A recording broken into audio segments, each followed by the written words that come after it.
13வது மலேசிய திட்டத்தில் நாட்டில் உள்ள இந்தியர்களின் மேம்பாட்டு வியூக செயல் திட்டத்தை உருவாக்குமாறு மலேசிய படைப்பாற்றல் பட்டதாரிகள் சங்கம் மைகா அரசாங்கத்திற்கு வலியுறுத்தியுள்ளது.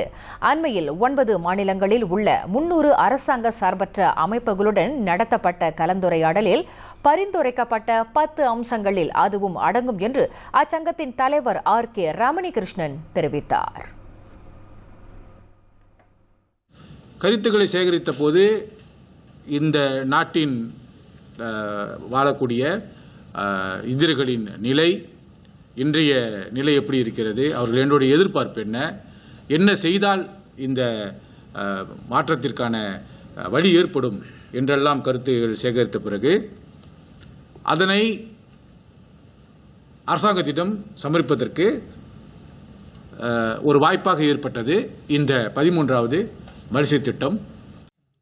அண்மையில் 13வது மலேசிய திட்டம் குறித்து அனைத்து தரப்பினரும் தங்களின் கருத்துகளையும் பரிந்துரைகளையும் முன்வைக்கலாம் என்று தெரிவிக்கப்பட்டதை தொடர்ந்து தங்களின் இந்த முயற்சிக்கு பலன் கிடைத்ததாக ரமணி கிருஷ்ணன் குறிப்பிட்டார். நாட்டில் சமூக பொருளாதாரத்தில் பின்தங்கிய இந்தியர்களுக்கு உதவ இச்செயல் திட்டம் அவசியம் என்றும் அவர் கூறினார்.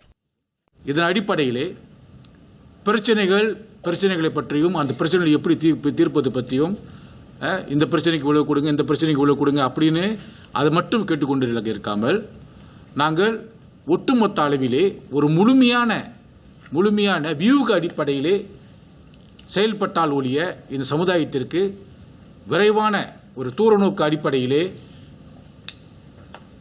மேம்பாடை கொண்டு வர முடியாது என்பதில் நாங்கள் உறுதியாக இருக்கிறோம்.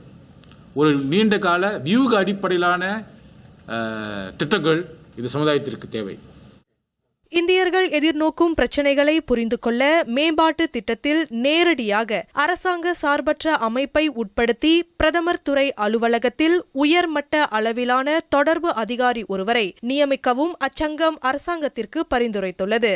இன்று கோலாலம்பூர் விஸ்மா தூன் சம்பந்தனில் உள்ள டான் ஸ்ரீ சோமா அரங்கில் நடைபெற்ற செய்தியாளர்கள் சந்திப்பில் அவர் அத்தகவல்களை தெரிவித்தார்.